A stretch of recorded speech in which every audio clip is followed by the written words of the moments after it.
Hello and welcome to उन्नति IAS.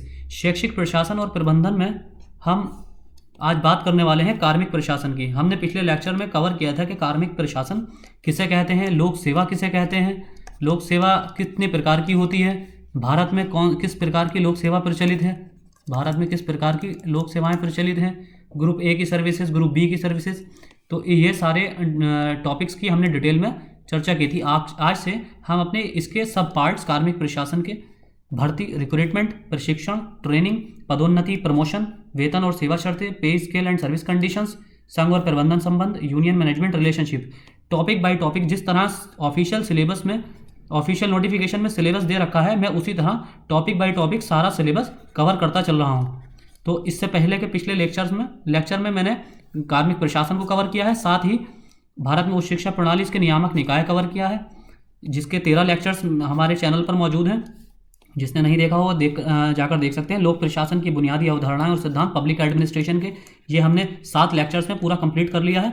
आज हमारा इस कार्मिक प्रशासन का दूसरा लेक्चर है। पिछले लेक्चर्स में हम कवर कर चुके हैं इससे पहले कार्मिक प्रशासन को। आज डिटेल में भर्ती से शुरू करेंगे। पहले टॉपिक्स भर्ती, जो हमारा रिक्रूटमेंट सिलेबस में टॉपिक है, उससे हम स्टार्ट करने वाले हैं। तो चलिए शुरू करते हैं कि भर्ती क्या है। सार्वजनिक कार्मिक प्रशासन का एक सबसे महत्वपूर्ण पक्ष भर्ती है। सरकारी तंत्र की कार्य कुशलता और सेवाओं की गुणवत्ता भर्ती तंत्र की मजबूती पर निर्भर है। ग्लेन स्टॉल के अनुसार भर्ती सार्वजनिक कार्मिकों के संपूर्ण ढांचे की आधारशिला है। जब तक भर्ती नीति का निर्माण ठीक से नहीं होता है, तब तक पहले दर्जे के कर्मचारी तैयार करने की आशा बहुत कम होती है। भर्ती का अर्थ क्या है? इसका अर्थ होता है लोक सेवाओं के खाली पदों को भरना। इसके नकारात्मक और सकारात्मक दोनों तरह के अर्थ हो सकते हैं। नकारात्मक तौर पर इसका लक्ष्य उन लोगों को निकाल बाहर करना है जो सेवा के पदों के योग्य और उपयुक्त नहीं हैं। यानी कि जो मिसकंडक्ट, जिनके बिहेवियर, आपने बहुत सी नोटिफिकेशंस में देखा होगा कि मिसकंडक्ट या बिहेवियर, आप पॉलिटी पढ़ी होगी तो आप उसमें पढ़ा होगा आपने कि केवल मिसकंडक्ट के आधार पर या अक्षमता के आधार पर ही निकाला जा सकता है। यानी कि कैपेबल नहीं है कोई बंदा अगर जॉब के, सेंट्रल सर्विसेज के, या फिर उसने किसी तरह का मिसबिहेव किया है, तो उसके आधार पर ही उसे निकाला जा सकता है। तो इस आधार पर कई नौकरियों से निकाला जा सकता है कि पदों के योग्य और उपयुक्त नहीं है या मानसिक रूप से उपयुक्त नहीं है। अतः नकारात्मक भर्ती के अभिप्राय निम्न हैं: राजनीतिक प्रभाव की समाप्ति, पक्षपातवाद की रोकथाम, अनुपयुक्त लोगों को बाहर रखना। अब सकारात्मक तौर पर भर्ती का लक्ष्य क्या है? सकारात्मक तौर पर भर्ती का लक्ष्य है खाली पदों को सबसे योग्य तथा सबसे कार्य सक्षम लोगों को भरना। अतः सकारात्मक भर्ती का उद्देश्य सबसे योग्य, सबसे प्रतिभाशाली और अत्यंत कार्य सक्षम कार्मिकों की आपूर्ति के संसाधनों पर ध्यान केंद्रित करके उनकी खोज करना है। योग्यता प्रणाली का विकास, राइज ऑफ मेरिट सिस्टम। भर्ती की योग्यता प्रणाली का विकास होने से पूर्व भर्ती की 3 प्रणालियां प्रचलित थीं। पहली पद पुरस्कार प्रणाली, संयुक्त राज्य का अमेरिका में प्रचलित थी। संरक्षण प्रणाली, जो ब्रिटेन में प्रचलित थी, क्योंकि ब्रिटेन में राजशाही थी, इसलिए वहां पर संरक्षण दिया जाता था। और पदों की बिक्री प्रणाली, जो कि फ्रांस में प्रचलित थी। अब योग्यता प्रणाली के अंतर्गत लोक सेवकों का चयन पद पर उनका बना रहना और उनकी पदोन्नति उनके द्वारा प्रदर्शित उपयुक्तता के आधार पर होती है। दूसरे शब्दों में, इस प्रणाली में लोक सेवकों की भर्ती और सेवा शर्तें उनकी योग्यता यानी कि शैक्षिक क्वालिफिकेशन, तकनीकी टेक्निकल और व्यक्तिगत पर्सनल और शारीरिक स्वास्थ्य से नियंत्रित होती है। उनकी परख और मूल्यांकन वस्तुगत तौर पर सुस्पष्ट मानदंडों के आधार पर किया जाता है। अतः योग्यता प्रणाली कार्मिक प्रशासन के ऐसे सकारात्मक कार्यक्रमों पर जोर देती है। योग्यता प्रणाली के आधार पर भर्ती की वैज्ञानिक पद्धति को सबसे पहले चीन ने अपनाया था, या योग्यता प्रणाली को सबसे पहले चीन द्वारा अपनाया गया था। वहाँ प्रतियोगी परीक्षा के द्वारा भर्ती की पद्धति को ईसा पूर्व 2री शताब्दी में ही लागू कर दिया गया था। यानी कि 2nd century before Christ, 2nd century BC से ही यह लागू कर दिया गया था। प्राचीन चीन में इसे मंडारिन प्रणाली कहा जाता था, मंडारिन सिस्टम। मंडारिन आपको पता होगा कि चाइना की ऑफिशियल लैंग्वेज भी है। मंडारिन एक चीनी शब्द है जिसका अर्थ है उच्च पदों पर आसीन व्यक्ति, उच्च पद पर आसीन व्यक्ति। आधुनिक काल में भर्ती की वैज्ञानिक पद्धति का विकास सर्वप्रथम प्रशा में हुआ था।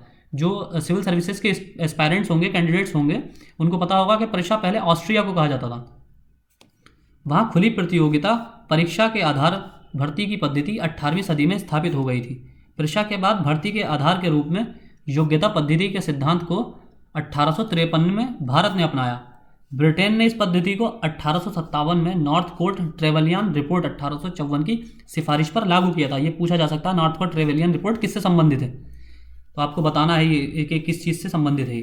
अमेरिका में योग्यता प्रणाली का प्रारंभ 1883 में के पेंडल्टन अधिनियम द्वारा किया गया था। अब भर्ती प्रक्रिया रिक्रूटमेंट प्रोसेस क्या होता है? भर्ती प्रक्रिया के चरणों का क्रम निम्न है। पदों की मांग यानी कि जॉब रिक्विजिशन अर्थात विभिन्न मंत्रालयों, विभागों तथा अन्य प्रशासनिक एजेंसियों से उनकी कार्मिक ज़रूरतों का पता लगाना। शैक्षणिक, तकनीकी एवं व्यक्तिगत योग्यताओं और भर्ती नीति की अन्य शर्तों का निर्धारण करना। आवेदन का विवरण करना। फिर विभिन्न प्रकार के जनसंपर्क माध्यमों के द्वारा खाली पदों तथा परीक्षाओं के विज्ञापन की घोषणा करना, एडवर्टीजमेंट जारी करना, जैसा कि आयोग करते हैं। आवेदन की जांच पड़ताल करना, फिर जो आवेदन आते हैं उनको चेक करना, उनका असेसमेंट करना ताकि कौन सा फॉर्म फिलिंग सही हुई है या नहीं, और जो रिजेक्ट होते हैं आप देखते होंगे बहुत से आयोग रिजेक्ट लिस्ट भी जारी करते हैं। जांच पड़ताल करना वो इसी प्रोसेस के बाद ही की जाती है। प्रार्थियों के लिए योग्यता और क्षमताओं का निर्धारण करने के लिए परीक्षाएं, लिखित, मौखिक इत्यादि संचालित करना, परीक्षा संचालित करना। प्रमाणीकरण अर्थात भर्ती एजेंसी द्वारा नियोक्ता अधिकारी के विचारार्थ उपयुक्त प्रत्याशी की सूची का प्रस्तुतिकरण करना। अब प्रमाणीकरण के दो तरीके हैं। प्रत्येक पद का नाम, जैसे कि आईएएस में होता है, और दूसरा तरीका है कि प्रत्येक पद के लिए 3 का नाम अर्थात 3 का नियम, जैसा कि भारतीय विदेश सेवा में होता है। प्रमाणीकरण लोक सेवा आयोग का अंतिम कार्य है। यहाँ ये पूरा लोक सेवा आयोग के संदर्भ में ही ये क्लासिफिकेशन किया गया है। चयन अर्थात सरकार द्वारा उपयुक्त प्रत्याशियों में से चयन का कार्य करना।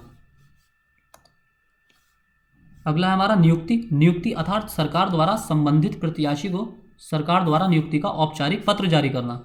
परिवीक्षा प्रोबेशन अर्थात चुने और नियुक्त किए गए प्रत्याशियों का सेवा में अस्थायी प्रवेश करना।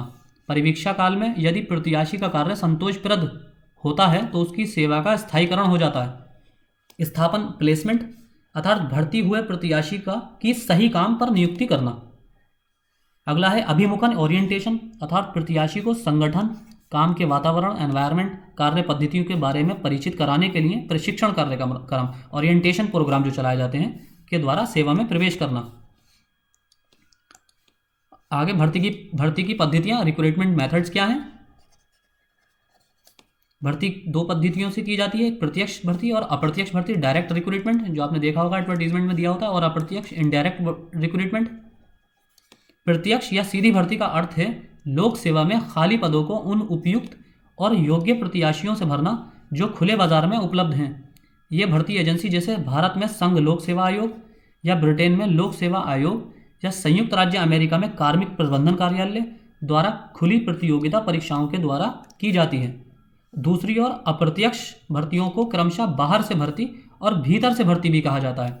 सही अर्थों में भर्ती पहली पद्धति अर्थात बाहर से भर्ती ही होती है, क्योंकि दूसरी पद्धति में भर्ती अर्थात भीतर से भर्ती पद्धति केवल पदोन्नति होती है, यानी कि भीतर से भर्ती जो होती है वो किसी तरह का धांधलीबाजी को नहीं कहा गया है बल्कि प्रमोशन को कहा गया है। बहुत से लोगों को लग रहा होगा कि धांधलीबाजी भीतर से ही भर्ती हो गई, तो ऐसा नहीं है। प्रमोशन के जरिए जो पोस्ट फिल कर दी जाती हैं, जैसे कि आपने देखा होगा यूपीएससी में अभी हाल ही में लास्ट ईयर 2020 में ईपीएफओ में ईओ की वैकेंसी आई है, ईओ की वैकेंसी आई है। इसका अगला प्रमोशन एपीएफसी के लिए होता है, assistant APFC assistant provident fund commissioner. 2014 तक यह वैकेंसी डायरेक्ट निकलती थी, अब इसको डायरेक्ट रिक्रूटमेंट यूपीएससी ने खत्म कर दिया है। जो इससे नीचे की पोस्ट है ईओ, अब इस पर भर्ती की जाती है और इसका अगला प्रमोशन एपीएफसी को दिया जाता है। तो इसका मतलब ये भीतर से भर्ती का एक उदाहरण है। अगला है हमारा प्रत्यक्ष भर्ती के गुण। लोक सेवा में प्रवेश के लिए सभी योग्य व्यक्तियों को समान अवसर प्रदान करती है। लोक सेवा प्रवेश के लिए सभी अभ्यर्थियों को समान अवसर प्रदान करती है। ये भर्ती के क्षेत्र को व्यापक बनाती है, क्योंकि आपूर्ति का स्रोत काफ़ी विशाल होता है। ये विश्वविद्यालय में सक्षम और योग्य लोगों को लोक सेवा में आकर्षित करती है। यह सरकारी सेवा में नए विचारों, नए दृष्टिकोण तथा प्रगतिशील समझ के नौजवानों को लाती है। यह लोक सेवा में ठहराव को रोकती है। निरंतर नौजवानों को शामिल करते रहने से ये सेवाएं समाज, अर्थव्यवस्था, राजनीति, प्रशासन एवं तकनीकी परिस्थिति में हो रहे परिवर्तनों के अनुरूप बनी रहती है। अगला है, ये तकनीकी और व्यावसायिक क्षेत्रों में भर्ती के लिए उपयुक्त है, क्योंकि इन क्षेत्रों में नवीनतम जानकारी की आवश्यकता होती है। ये पहले से सेवायोजित लोगों को प्रेरित करती है कि उच्चतर पदों को प्राप्त करने के लिए वे अपने ज्ञान को अद्यतन यानी कि अपडेट करते रहें। अब प्रत्यक्ष पद्धति के दुर्गुण, इसके डीमेरिट्स क्या हैं? डायरेक्ट रिक्रूटमेंट के डीमेरिट्स क्या होते हैं? इसके द्वारा उन लोगों की भर्ती होती है जिनको प्रशासन का कोई अनुभव नहीं होता। इसके लिए लंबा और सघन प्रशिक्षण आवश्यक हो जाता है जो महंगा होता है। जैसे कि आपने देखा होगा आईएएस आईपीएस को जो ट्रेनिंग दी जाती है, स्पेशली आईएएस को लबासना में, Lal Bahadur Shastri academy of administration में, ये ट्रेनिंग बहुत महंगी होती है। इसीलिए इसमें रूल भी है, शायद जहाँ तक मुझे सही याद है कि अगर आप बीच में ट्रेनिंग छोड़ देंगे तो 20 लाख रुपये कंपनसेशन देना होता है। इसके लिए क्योंकि उसमें फॉरेन के ट्रिप्स कराई जाती हैं तो सरकार का बहुत ज़्यादा खर्च आता है, ओरिएंटेशन क्लास बहुत महंगी होती है। यह कर्मचारियों की पहल को कम करता है क्योंकि उच्चतर पदों को नई भर्ती के लिए खोल दिया जाता है। इसमें वरिष्ठ और अनुभवी कर्मचारियों में ईर्ष्या और जलन पैदा होती है क्योंकि ये युवा और अनुभवहीन लोगों के अधीन रख दिए जाते हैं। ये उन कर्मचारियों को हतोत्साहित करती है जिनकी पदोन्नति नहीं होती है और इससे अकुशलता बढ़ती है। पहले से सेवायोजित लोग अनेक कारणों से बाहरी लोगों के साथ खुली प्रतियोगिता परीक्षाओं में मुकाबला नहीं कर सकते हैं। इससे भर्ती एजेंसियों पर बोझ बढ़ता है जिनको लाखों प्रार्थियों से निपटना होता है और प्रत्यक्ष भर्ती की अच्छाइयों को ही अप्रत्यक्ष भर्ती की बुराइयों के तौर पर, और इसी प्रकार प्रत्यक्ष भर्ती की बुराइयों को अप्रत्यक्ष भर्ती की अच्छाइयों के तौर पर प्रस्तुत किया जा सकता है। यानी कि यहाँ पर सिर्फ हमने प्रत्यक्ष भर्ती के गुण और दुर्गुण यानी मेरिट्स और डीमेरिट्स बताए हैं, और इसका उल्टा जो प्रत्यक्ष भर्ती के मेरिट्स हैं यानी कि गुण हैं वही अप्रत्यक्ष भर्ती के डीमेरिट्स हैं, दुर्गुण हैं, और जो प्रत्यक्ष भर्ती के डीमेरिट्स हैं, दुर्गुण हैं, वो अप्रत्यक्ष भर्ती के गुण हैं, मेरिट्स हैं। अगला है हमारा कर्मचारी की योग्यताएं, क्वालिफिकेशन ऑफ एम्प्लॉयज़। लोक सेवकों के लिए दो प्रकार की योग्यताओं की आवश्यकता होती है। पहली सामान्य योग्यताएं और दूसरी है विशेष योग्यताएं, इस स्पेशल क्वालिफिकेशंस। सामान्य योग्यताएं सभी लोक सेवकों पर लागू होने वाली योग्यताएं निम्नलिखित हैं। नागरिकता या नागरिकता की स्थिति। देश के सार्वजनिक पदों पर केवल देश के नागरिक ही नियुक्त किए जा सकते हैं। अगर किसी विदेशी की सेवा अपरिहार्य हो जाती है तो उसकी नियुक्ति केवल थोड़े समय के लिए की जाती है। परंतु भारत के सार्वजनिक पद नेपाली नागरिकों के लिए भी खुले हैं, लेकिन यूपीएससी द्वारा कंडक्ट कराए जाने वाले आईएएस के एग्ज़ाम में सिर्फ नेपाली ही नहीं, भूटान के लोग भी पार्टिसिपेट कर सकते हैं। आवास या अधिवास। आवासीय योग्यता का उद्देश्य लोक सेवाओं में स्थानीय लोगों को रोजगार दिलाना है। यह योग्यता सर्वप्रथम संयुक्त राज्य अमेरिका में निर्धारित की गई थी और अभी भी जारी है। भारत में इस योग्यता को सार्वजनिक रोजगार आवास की शर्त के रूप में अधिनियम 1957 द्वारा राज्य पुनर्गठन आयोग की सिफारिश पर खत्म कर दिया गया था। परंतु तेलंगाना राज्य में आज भी कुछ विशेष सार्वजनिक पदों पर केवल स्थानीय निवासियों की ही भर्ती की जा सकती है। लेकिन एक राज्य और है राजस्थान, जहां पर नॉन टीएसपी एरिया में कोई वहाँ बाहर का कैंडिडेट अप्लाई नहीं कर सकता, टीएसपी एरिया में कोई बाहर का कैंडिडेट अप्लाई नहीं कर सकता। यानी कि वहाँ की जो स्टेट सर्विसेज होती हैं वहाँ पर सिर्फ बाहर के कैंडिडेट, जो अदर स्टेट्स के कैंडिडेट हैं, वो सिर्फ टीएसपी एरिया में ही, नॉन टीएसपी एरिया में ही अप्लाई कर सकते हैं। लिंग। कुछ समय पहले तक भारत के सार्वजनिक सेवाओं में पुरुषों का एकाधिकार था, परंतु भारत के सभी सार्वजनिक पद महिलाओं की भर्ती के लिए भी खोल दिए गए हैं। तो भारतीय संविधान की धारा 10 के अनुसार राज्य के अधीन किसी भी कार्यालय में रोजगार या नियुक्ति के मामले में सभी नागरिकों को समान अवसर दिए जाएंगे। चौथा है आयु। आयु संबंधी योग्यता के संबंध में दो भिन्न भिन्न विचार हैं। भारत में केंद्रीय सेवा में 21 से 30 वर्ष या 18 से 30 वर्ष के युवाओं को कुछ भर्तियों के अतिरिक्त भर्ती किया जाता है। आईएएस वगैरह में तो जनरल कैंडिडेट के लिए आयु 18 से 32 वर्ष कर दी गई है 2014 में।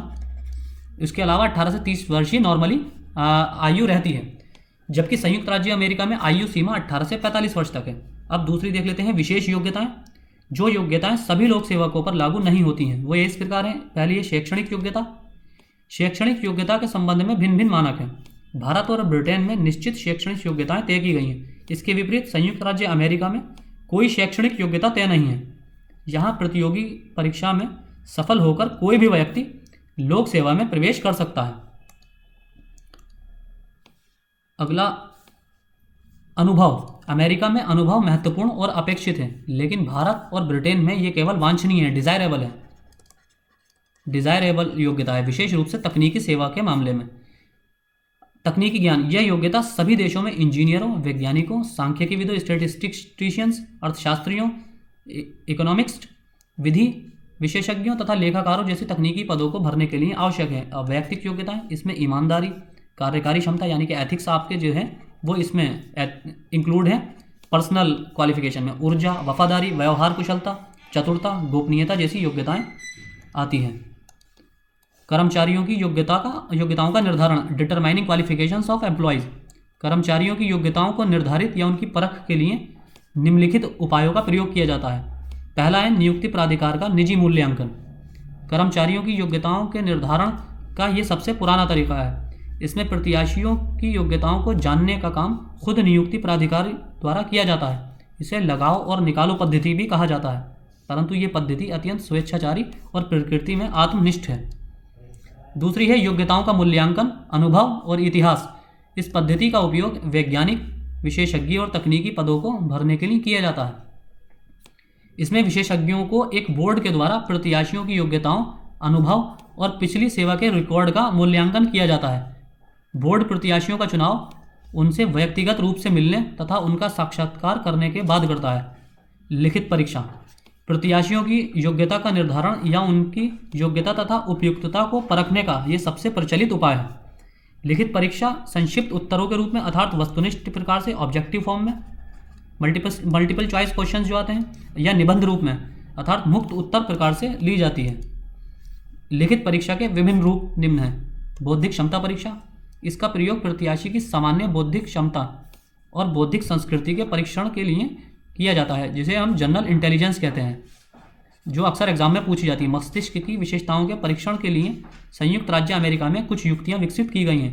पहली है सामान्य बुद्धि परीक्षा, इसे बिनेट और सिमोन द्वारा निकाला गया था। इकाई विशेषता परीक्षा, ये एल थर्स्टन द्वारा आविष्कृत है। इसका आविष्कार एल थर्स्टन द्वारा किया गया था। सामाजिक बुद्धि परीक्षा, थर्स्टन एवं उनके सहयोगी द्वारा ये आविष्कृत है। चौथी है प्रशासनिक क्षमता परीक्षा, इसको गॉड्सकॉल्ड टेस्ट भी कहते हैं। इसे थर्स्टन द्वारा आविष्कृत किया गया है। ये चारों पद्धतियाँ आपको इनके विचारकों के नाम के साथ याद रखनी है। अगला है अभियोगात्मक परीक्षाएं। प्रत्याशियों के काम से संबंधित उनकी अभियोग्यता को भांपने और परखने के लिए परीक्षाओं के कई पद्धतियों का विकास किया गया है। संयुक्त राज्य अमेरिका में इनका प्रयोग लिपिकीय पदों तथा ब्रिटेन में प्रतिरक्षा सेवाओं के पदों को भरने के लिए किया जाता है। तीसरी है उपलब्धि परीक्षाएं। इन शैक्षणिक योग्यता का निर्धारण भर्ती परीक्षाओं में प्रतियोगिता के लिए किया गया है।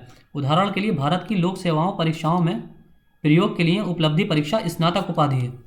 चौथी है व्यक्तित्व परीक्षा। प्रत्याशियों के व्यक्तित्व को जांचने परखने के लिए पश्चिमी देशों में कई प्रकार की लिखित परीक्षाओं को अपनाया गया है। अब मौखिक परीक्षा, जिसे साक्षात्कार या इंटरव्यू कहते हैं, इसका प्रयोग प्रार्थियों के व्यक्तिगत गुण दोषों को परखने के लिए किया जाता है।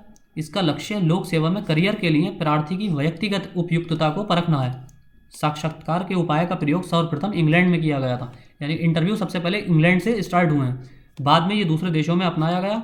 लोक सेवा में भर्ती के लिए 5 प्रकार के साक्षात्कारों का प्रयोग किया जाता है। पहला है चयन बोर्ड कार्यविधि। चयन की यह अपने आप में स्वाधीन पद्धति है और इसलिए लिखित परीक्षा की सहायक नहीं है। मौखिक या वाचनिक परीक्षा, जिसे वाइवा वॉइस टेस्ट कहते हैं, इसका प्रयोग किसी विषय पर प्रत्याशी की पकड़ को समझने के लिए लिखित परीक्षा के पूरक के रूप में किया जाता है। अगला है व्यक्तित्व परीक्षण। व्यक्तित्व परीक्षण, इसका प्रयोग जहां लिखित परीक्षा के पूरक के रूप में किया जाता है, वहीं प्रत्याशी की व्यक्तिगत विशेषताओं अर्थात संपूर्ण व्यक्तित्व को परखने के लिए भी किया जाता है, जो लिखित परीक्षा के द्वारा नहीं हो सकता। छठाई साक्षात्कार, इसका प्रयोग अनुपयुक्त प्रत्याशियों को लिखित परीक्षा में बैठने से रोकने के लिए किया जाता है। लास्ट है सामूहिक मौखिक पद्धति। यह सामूहिक परिचर्चा है जिसका आविष्कार अमेरिका ने किया है। निष्पादन परीक्षा, एग्जीक्यूशन एग्जाम, इस पद्धति में प्रत्याशियों से उनकी अपनी क्षमताओं और कार्य कुशलताओं को प्रदर्शित करने की मांग की जाती है और इसके लिए उनको काम दिया जाता है। इसका उपयोग टाइपिस्टों, स्टेनोग्राफरों, मैकेनिकों, इलेक्ट्रीशियनों, कंप्यूटर ऑपरेटरों तथा ड्राइवरों जैसे कुशल युक्त पेशों तथा कार्मिकों की भर्ती के लिए किया जाता है। शारीरिक परीक्षा, जिसे फिजिकल एग्जाम कहते हैं, फिजिकल एग्जाम, इसका प्रयोग निर्दिष्ट कार्य के लिए प्रत्याशियों की शारीरिक उपयुक्तता को जांचने के लिए किया जाता है। अंतिम तौर पर चुने जाने से पूर्व प्रत्येक प्रत्याशी को अपनी चिकित्सकीय जांच करानी पड़ती है। यह परीक्षा सेना और पुलिस सेवाओं की भर्ती के लिए अनिवार्य है। अब भर्ती की प्रणालियां देख लेते हैं। लोक सेवा में भर्ती की 4 प्रणालियां हैं। पहली है कैडेट प्रणाली। इस प्रणाली में भर्ती युवावस्था सामान्यतः 16 से 20 वर्षों के बीच के दौरान की जाती है। इसके बाद सामान्य शिक्षा के साथ साथ पद दायित्व से जुड़े विशेषीकृत कौशल से संबंध में दीर्घकालिक संस्थात्मक प्रशिक्षण दिया जाता है। यह प्रणाली प्रुष्या और सोवियत रूस में प्रचलित थी, किंतु अब इस प्रणाली को कई देशों में मुख्यतः रक्षा सेवाओं में भर्ती के लिए अपनाया जाता है। दूसरा है सामान्य मानसिक योग्यता प्रणाली। इस प्रणाली के अंतर्गत सरकार व्यापक शैक्षिक योग्यता एवं मानसिक योग्यता प्राप्त उम्मीदवारों की भर्ती करती है। इसमें कला और मूलभूत विज्ञान में स्नातक उपाधि प्राप्त करने के बाद युवाओं की भर्ती पर बल दिया जाता है। इसमें सामान्यतः आयु सीमा 21 से 26 वर्ष होती है। यह लोक सेवा में आजीविका शुरू करने के विचार पर आधारित प्रणाली है। भारत तथा कई अन्य यूरोपीय देशों जैसे कि इंग्लैंड, फ्रांस, जर्मनी इत्यादि में इसी प्रणाली को अपनाया गया है। तीसरी है हमारी विशेषज्ञता आधारित प्रणाली। इस प्रणाली के अंतर्गत सरकार विभिन्न कार्य दायित्वों के अनुरूप तकनीकी ज्ञान और अनुभव रखने वाले व्यक्तियों की भर्ती करती है। इसमें भर्ती की आयु सीमा अपेक्षाकृत लंबी होती है और सामान्यतः 18 से 45 वर्ष के बीच होती है। 18 से 45 वर्ष के बीच।